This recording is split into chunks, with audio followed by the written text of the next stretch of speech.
समोरचं काय दिसत पण नाही. पावसामुळे खूप हालत खराब होते. रिक्षा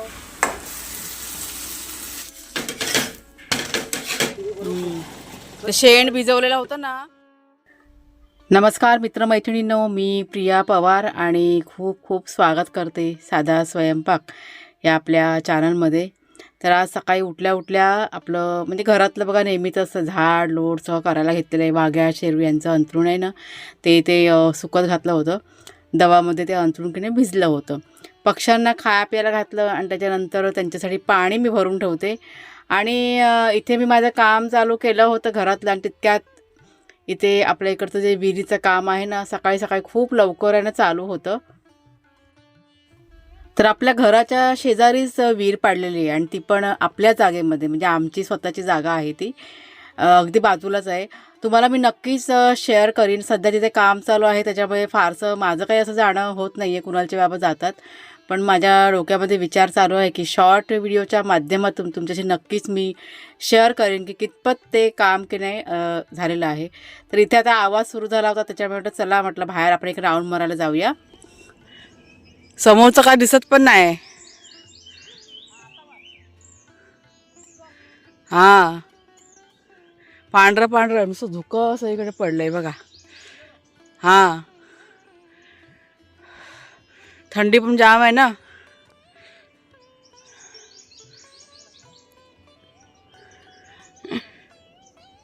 मॉर्निंग वॉक वाघ्या शेरू यांचा सकाळी सकाळी चाललंय. येते मी तिकडे. शेण नको आली. नमस्कार मित्रमैत्रिणींनो, मी प्रिया पवार आणि खूप खूप स्वागत करते साधा स्वयंपाक या आपल्या चॅनलमध्ये. धुकं बघा आत्ता, म्हणजे सूर्यनारायणचं दर्शन व्हायला सुरुवात झालेली आहे, त्याच्यामुळे थोडंसं हलकं हलकं धुकं ना म्हणजे पसरलं आहे. नंतर इतकं धुकं होतं ना, बापरे. थंडी पण जबरदस्त पडते आहे. आम्ही आता एक राऊंड मारायला आलो होतो वाघ्या शेरू यांना घेऊन. आमच्या इथे काम चालू झालं सकाळी सकाळी, म्हणजे सकाळच सगळा आवाज वगैरे असतो. त्याच्यावर चला म्हटलं बाहेर एक राऊंड मारून येऊया, तुमच्याशी पण बोलूया, आपल्या म्हणजे ब्लॉगला आपल्या सुरुवात करूया. असं आता निघालो आहे आम्ही घरी जायला. जाम गारठाळ झालं म्हणजे थंडीने, म्हणजे मध्ये ना एक 3-4 दिवस थंडी कमी झाली होती, गरमी व्हायची, आणि आत्ता एकाएकी 2 दिवस झाले ना इतकी थंडी पडते ना, खूप थंडी पडते. आणि वातावरण मात्र खूप छान झालेलं आहे. असं मस्त वाटतं सकाळी सकाळी, सकाळी पण संध्याकाळी पण, म्हणजे उन्हाचा तडाखा थोडासा कमी झालेला आहे. असं चला जाऊया आता घरी, जाऊया आपली रोजची कामं करूया ठरलेली आहेत ती. आता आवाज आता बघते कसं काय आहे ते. जास्त आवाज असेल तर म्हटलं संध्याकाळच्या नंतर शूटिंग चालू करून, कारण मग खूप असा प्रॉब्लेम होतो, मग आवाजामुळे जमत नाही शूटिंग करायला असं. हां, दिवसा पण तुला गार वाटलं. हो ना. आता गार पडत आता जेवढी गरमी होते ना तशी गरमी नाही. चला वाघ्या शेरूची मजा असते, जरा फिरायला मिळतं ना, त्यांना आवडतं. चला, नवीन बेल्ट लावलेत, आणि ती बघा शेणाची पिशवी एकच घेतली, भरली ती. हे आमच्या इथे काम चाललं आहे. हे बघा अशा नाळ्या बिल्या येऊन पडल्यात. सध्या आता नाली टाकायचं काम चालू आहे तिकडं पुढपर्यंत. मी तिकडनं सुरुवात केलं टोकापासनं. हे बघा कसं काम चाललं आहे छानपैकी. तेच आहे, काम करतं व्यवस्थित चाललं आहे. होईल 2-3 महिन्यामध्ये काम पूर्ण होईल. चला वाघ्या शेरू. चला चला. तसं नाही, गाडी घेऊन यायची, गाडीत भरायची आणि मग ती लाकडं घेऊन जायचं. सध्या आपलं लाकडं जमा करायचं मग काम चाललेलं आहे ना, पुढे जेव्हा तेच म्हणतात पुढे. त्यांना म्हटलं गाडी घेऊन येऊया आपण, एवढं लांब यायचं तर, नाही तर मग म्हणजे एवढं न्यायला ना खूप भारी पडतं. असं आहे ते. ना दे, पिशवी दे. पडणार नाही दे बॅग पडते. मागच्या वेळेस एका ताईने मला कमेंट केली, ज्यावेळेस मी रस्त्याचं काम दाखवलं त्यावेळेस, की गावच्या ठिकाणी जे साधे रस्ते असतात ना पायवाट, तेच चांगलं असतं. नाही, दिसायला चांगलं असतं, खरी गोष्ट आहे ते. लाल लाल मातीचे रस्ते असं. पण वाटेला आता आपल्याला डोंगराला थोडं पायवाटच आहे. हां, पण जो रस्ता असतो ना तो डांबरीचा म्हणजे सिमेंटचा रस्ता पाहिजेच. पावसाळ्यात खूप हालत खराब होते. रिक्षावाले गाडीवाले यायला मागत नाही. मग आता आमच्याकडे अशी परिस्थिती आहे ना, पावसात ना इतका चिखल असतो ना, गाड्या एवढ्या रुततात, परत रिक्षावाले वगैरे यायला मागत नाही आतमध्ये, कारण चिखल असतो. परत कोण आजारी पडलं काय पडलं तर खूप हालत खराब होते. त्याच्यामुळे आता हे जे रस्त्याचं काम चालू होतं आहे ना, ते म्हणजे आहे चालू झालेलं ना, खूप चांगली गोष्ट आहे. ठीक आहे, दिसायला पायवाट वगैरे असं लालमध्ये चांगलं असतं ते, पण त्याचे काही नुकसानसुद्धा आहेत ते. त्याच्यामुळे बोलतात ना, आपण आपल्या सोयीप्रमाणे बघायचं असं. आता मी हा अनुभव तुमच्याशी एक 4 वर्षाचा अनुभव घेऊन तुमच्याशी शेअर करते ह्या गोष्टी. त्याच्यामुळे आता जे काही रस्त्याचं काम होतं ना, ते खूप चांगलं होतं आहे. खूप अडचण होते, पावसामधनं खूपच त्रास होतो ह्या सगळ्या गोष्टींचा. त्याच्यामुळे आता जे होतं आहे ते चांगल्यासाठी होतं आहे, असं आहे ते. रस्ता पाहिजे हो, डांबरी रस्ता पाहिजे गावच्या ठिकाणी, पावसा पाण्यासाठी पाहिजे असं.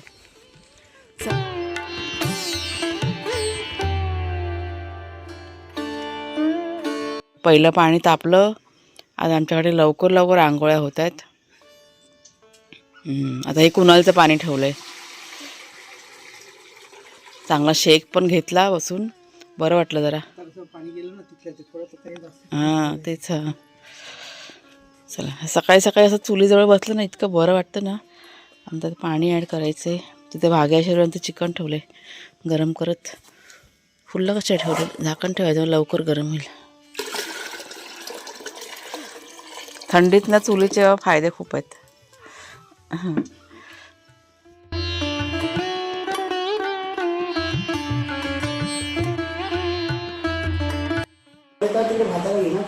हां, भाग्याशिवचं जेवण रेडी केलेलं आहे आणि तुम्हाला दाखवते. दोघंजण बघा कसे वेटिंगला बसलेले आहेत. अजून त्यांना मागे नाही नेलं आहे, कारण आहे ना ते जरा माती बितीचे होते ना, एवढं ओले झाले असेल तर माती ते काय ते खराब होईल आणि मग त्यांना पुढच्या म्हणजे मागच्या साईडला बांधणार. मग जेवायचं आहे ना, भूक लागली खेळून खेळून असे उधळून येतात आणि मग जेवण देईपर्यंत त्यांना धीर नसतो. मग हां देणार बाबा, देणार देणार. हाव आहे, हाव गरम आहे, गरम आहे ना, गरम आहे ना बाबू. शेरूची नजर बघा, माझ्याकडे बघत पण नाही, त्याची सगळी नजर घरातच आहे. वाग्या खिडकीत नाही येणार जेवण, वाग्याची नजर खिडकीकडे आहे. ए शेरू, शेरू काळा पण किती झालाय. हां तेच. हां झाले थंड तर ताटात मत ना.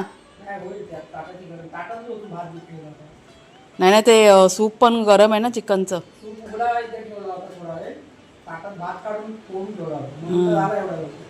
त्यांना धीर नाही ना, बिचारे वाट बघतात.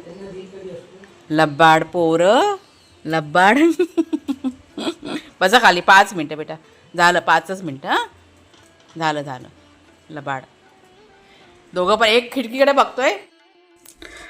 तर नेहमीप्रमाणे बागेतली कामंसुद्धा आम्ही की नाही थोडीफार करून घेतलेली आहेत. म्हणजे बागेतलं काम जे असतं ना, ते एकही दिवस चुकवून चालत नाही.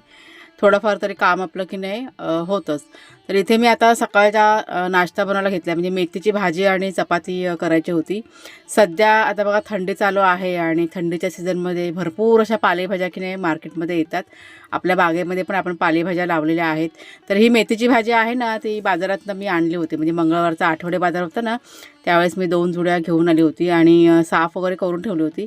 म्हटलं नाश्त्यामध्ये चपाती भाजीच पटकन करूया, कारण आता सकाळी बघा आपण बागेमध्ये काम करतो ना, म्हणजे मेहनतीची कामं असतात ती, त्याच्यामुळे खूप अशी भूक लागते. पोहे वगैरे खाल्ले ना तरी पण दुपारच्या वेळेस एक वाजला की लगेच मग म्हणजे भूकसुद्धा लगेच लागते. त्याच्यामुळे चपाती भाजी खाल्ली ना की खूप बरं वाटतं. तर इथे कुणालनी मला मदत केली, भाजी वगैरे चिरून दिली आणि मी पण आम्ही दोघांनी मिळून ते सगळं केलं. त्याच्यानंतर ओलं खोबरं आहे ना, एक नारळ फक्त मी आत्ता भाजीसाठी हवा होता त्याच्यामुळे किसून ठेवलेला आहे, कारण स्टोअर करून ठेवलं नारळ आहे ना, माझा संपला होता. कुणालचे बाबा गेले होते, आपलं जे विहिरीचं काम चालू आहे ना तिथे गेले होते बघायला वगैरे. तर इथे मी आता बघा भाजी फोडणी घालायला सुरुवात केलेली आहे. तर कढईमध्ये तेल घातलं, त्यात भरपूर असा कांदा, हिरवी मिरची आणि लसूण घातलेला आहे. चिरलेली मेथीची भाजी घातली, चांगलं असं मिक्स करून घेतलं आणि त्याच्यानंतर एक वाफ आल्यानंतर त्यात मीठ घातलं चवीप्रमाणे, चांगलं असं मिक्स करून घेतलं आणि एक 3 ते 4 मिनटं अशीच ती भाजी की नाही मी शिजवून घेतलेली आहे. आणि भाजी शिजल्यानंतर आपल्याला त्यात ओलं खोबरं घालायचं आहे. म्हणजे ओलं खोबरं घातल्याशिवाय भाजी काय आमची पालेभाजी पूर्ण होतच नाही. आपण जर का वेगळ्या पद्धतीने भाजी केली ना, म्हणजे आलू मेथी वगैरे असले जे प्रकार बघा असतात ना, तसे बनवलं तर आमच्याकडे कोण खाणार नाही. त्याच्यामुळे कोणती पण पालेभाजी कांदा, ओली मिरची आणि लसूण आणि ओलं खोबरं ही घालूनच केली जाते आमच्याकडे. आणि बऱ्याच वेळेला ह्या रेसिपी आहे ना पालेभाज्या म्हणजे शेअर केलेल्या आहेत मी तुमच्याशी. पीठ माझं मळून झालं होतं. एक म्हणजे भाजी फोडणीला घालायच्या आधी पीठ मळून ठेवलं एक 10 मिनटं आणि त्याच्यानंतर भाजी करून झाल्यानंतर इथे मी आता चपात्या पटापट करून घेतलेल्या आहेत. कुणालच्या बाबा घरी आले होते, एकीकडे चपात्या करून घेतल्या आणि एकीकडे त्यांना खायला पण म्हटलं वाजले भरपूर. माझे चट्टेपट्टे बघा कसे झोपलेत बिच्चाले, झोपू काढतात. दुपारची एक झोप काढली दोघांनी ना बाबू. तो बघा त्याला गरमी होते ना म्हणून तो खाली झोपलाय. आवाज येतोय मशीनचा, कपड्याची मशीन लावलेली आहे. आता संध्याकाळ झालेली आहे आणि कुठेतरी थोडासा आवाज कमी झाला आहे. त्याच्यामुळे मी आता शूटिंग करायला घेतलेलं आहे. दिवसभर इतका आवाज अगदी डोकं आमचं भनभनायला लागलं, नको झालं. त्याच्यामुळे सकाळी शूटिंग केलं, त्यानंतर काय केलंच नाही. ते बघा चालू झालं परत. एक 5 मिनिटाआधी आवाज थांबला होता, पुन्हा सुरू झालेला आहे. आणि आता आपल्या घरासमोर पण काम चालू आहे, तुम्हाला मी दाखवते. खूप आवाज होता. आता इथे माझं कपडे धुवायचं काम चाललं म्हणजे झालं आहे, फक्त स्पिन करून सुकवायचे आहेत. तिथे कुणालच्या बाबाने झाडांना म्हणजे थोडंसं पाणी बिणी घालायला सुरुवात केली. कुठे गेलं ते? तिकडं त्या साईडला हे बघा, इथे आहेत त्या साईडला, दिसत पण नाही आहेत कुठे. ते बघा आहेत. ते शेण ना भिजवलं होतं ना काल, हे माड आणि लावायचे होते पण आज काही वेळच नाही मिळाला. तुम्हाला बघा मागच्या व्हिडिओमध्ये दाखवलं आहे. आज अजिबात वेळ नाही मिळाला, ते दिवसभर ते बिझी होते त्याच्यामुळे राहून गेलं. आता उद्याला बघूया जमतं आहे का. असं सगळा गोंधळ सध्या चालला आहे कामाचा. ते बघा ते माड तुम्हाला दिसत ना, तुम्हाला दाखवले होते ते लावायचेत. आणि माती बघा आपल्या आड्याच्या समोरच आता माती सगळी टाकलेली आहे.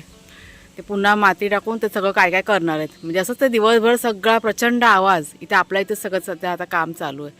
त्याच्यामुळे मग आज म्हटलं राहू दे जरा शूटिंग, नंतरला म्हटलं सुरू करूया. आणि हे बघा हे शेणाचं पाणी केलं आहे ना, तेच घालायचं काम चाललं आहे. संध्याकाळच्या वेळेस घेतल्या आता करायला. 4:15 झाल्या. कामच करायचं. मला जायचं आहे ना एडिटिंग करायला. परत ते आवाज चालू झाला तर परत ते पण राहून जाईल. त्याआधी घेऊन तर जा, घेऊन जा.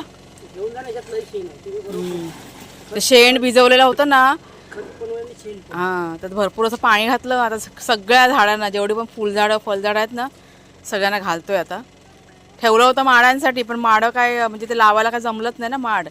त्याच्यामुळे म्हटलं आहेत त्या झाडांना म्हटलं घालूया, त्याच्यामुळे सुरुवात केली. आणि त्यात अजून एक गंमत, आमच्याकडचं पाणीच संपलं आहे आज. पूर्ण पाण्याचा कोठा रिकामी झालेला आहे. थोडंसंच पाणी फक्त आहे घरामध्ये. त्याच्यामुळे उद्या सकाळी काय पण करून लवकर उठल्या पहिला पाण्याचं सगळं आपल्याला करावं लागणार आहे आणि मगच सगळं काम होईल. आता माहिती काय झालं आहे, आता हे जे काम बघा चालू आहे ना रस्त्याचं विहिरीचं वगैरे, तर जे काय माणसं आहेत ना इथे कामाला, कामगार वगैरे, त्यांना पाणी वगैरे लागतं ना पिण्यासाठी, तर ते आपल्याकडे देतात. कारण आपलं घर आहे ना जवळ आहे आणि बाकीची घरं आहेत ना ती अशी आतल्या साईडला आहेत ना, आणि कोण आलं का नाही पण म्हणता येत नाही आपल्याला. त्याच्यामुळे सगळं पिण्याचं पाणी वगैरे ना सगळं संपलेलं आहे. फक्त एकच हंडा आता आहे. आता उद्या सकाळी टँकर येईल आणि त्याच्यानंतर मग ते दुसरं पाणी आहे ना ते पण आपल्याला लावायचं डॅमचं पाणी. ते उद्या सकाळी म्हटलं बघूया. अशा सगळ्या गोष्टी आहेत. त्याच्यामुळे मग आहे त्या पाण्यामध्ये मॅनेज केलं. आता कुठं झाडांसाठी घालावं लागेल. तर भिजवलेलं शेण आहे ना त्याचं पाणी झाडांसाठी खूप चांगलं असतं, म्हणजे खताचं काम करतं आणि रिझल्ट लवकर मिळतो आपल्याला. म्हणजे कोणतं पण बियाणं वगैरे आपण लावलं असेल ना तर पटकन रुजून येतं हे पाणी घातल्यानंतर.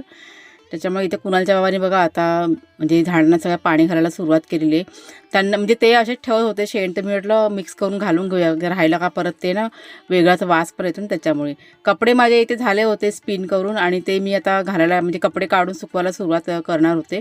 त्याच्या आधी कपड्याचं जे काही पाणी होतं ना ते सगळं आता आम्ही झाडांना घालतो. म्हणजे अजिबात पाणी आता वेस्ट करून चालत नाही, कारण पाणी म्हणजे सध्या खूप गरजेचं झालेलं आहे. कारण आता इतकी माणसं येतात जातात त्यांना आपण नाही म्हणता येत नाही. मग अशी म्हणाल्याप्रमाणे म्हणजे काही लोक आहेत ते आंघोळीला सुद्धा आपल्याकडे देतात आणि नाही म्हणता येत नाही, कारण त्यांची पण अडचण असते. तर हल्लीच मी तुम्हाला पाण्याविषयी पण सगळं शेअर केलं होतं की पाण्याची वगैरे थोडीशी अडचण आहे आमच्या इथे. त्यावेळेस मला भरपूर अशा कमेंट्स आल्या की ताई तुम्ही बोरिंग पाडून घ्या किंवा विहिरीचं वगैरे करून घ्या. पण आता काय झालं की बघा आता हे विहिरीचं काम चाललेलं आहे ना सध्या आपल्यासाठीच, म्हणजे आपल्या सोयीसाठीच सगळं चाललेलं आहे. आणि आमच्या इथे डॅमचं काम लवकरच चालू होणार आहे. आणि डॅमवाले जे आहेत ना ते आमच्यासाठी सगळ्या सोयीसुविधा करतात. म्हणजे रस्ता आहे, पाणी आहे आणि हे सगळं आपल्याला फ्रीमध्ये मिळतं आहे. कुठेही एकही रुपया आपल्याला खर्च नाही करायचा आहे. त्याच्यामुळे आता ह्या पाण्याचा अंदाज घेणं कसं काय कशा पद्धतीने सगळं आपल्याला मिळतं आहे आणि त्याच्यानंतर मग म्हणजे पुढचं जे काय आहे बोरिंग पाडायचं विहिरीचं ते सगळं पुढचं ऑप्शन आहे. त्याच्यामुळे नको तिथे पैसा सध्या नाही घालवायचा असा आम्ही विचार केलेला आहे. म्हणजे मागच्या वेळेस आम्ही असा विचार केला होता की बोरिंग वगैरे आपण म्हणजे करून घेऊया. पण हे जे विहिरीचं काम बघा चालू झालं ना त्यावेळेस ते पण पटकन चालू झालं. त्याच्यामुळे कुठेतरी ते आमचं जे विचार होते ते आम्ही स्टॉप केलेले आहेत. बघू आता हे कसं होतं त्याच्या पुढे मग ठरवू आपण काय करायचं की नाही करायचं ते. पण आता हे विहिरीला बघा पाणी वगैरे लागेल ना त्या गोष्टी मी तुमच्याशी शेअर करेन. कशा पद्धतीने आपल्याला पाणी मिळतं आहे ते पण तुम्हाला मी लवकरच शेअर करेन व्हिडिओच्या माध्यमातून. तर इथे बघा सगळं माझं काम आता मी पटापटकीने करून घेतलेलं आहे. आता काय चहा ठेवलाय गरम करत?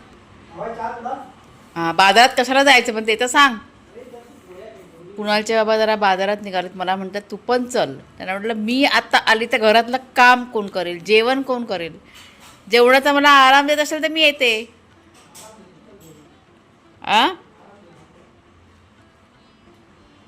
आता किचनच्या आतमध्ये गेले काय आराम देणार काय तुला काय हवं ते देणार खायला पोटाला खायला पाहिजे ना. असं आहे का? पोटाला काय हवं ते खायला. हे बघा माझे चंगू मंगू झोपले बिचारे. संध्याकाळ झाली आता. शेठ बघा कसे गादीवर झोपलेत आमचे आणि ते बारके शेठ. वाघेश्वरचं जेवण आहे त्यांचं जेवण आहे ना आज मी दुपारी जास्तच बनवून ठेवला भात वगैरे. खुशी पाहिजे शेट आहे आता. थकलेत ना ते आता झोपतील आता उठणार. दिवसभर नुसतं आत बाहेर फेऱ्या किती झाल्यात आज बाहेर सगळ्यांच्याच. मला पण त्रास व्हायला लागला होता हे 2 दिवस झाले विहिरीचं काम त्याला कंटाळा आला होता आम्हाला आत बाहेर फेऱ्या मारून मारून. कधी कधी काम करून खूप कंटाळा आला की आम्ही दोघंजण की नाही संध्याकाळच्या वेळेस एक राऊंड मारायला जातो बाहेर. आत्ता पण मला कुणालच्या बाबा ना घेऊन गेले होते. तर चला मग ताईनं आजचा व्हिडिओ आता इथेच थांबवते. व्हिडिओ पाहिल्याबद्दल खूप खूप धन्यवाद.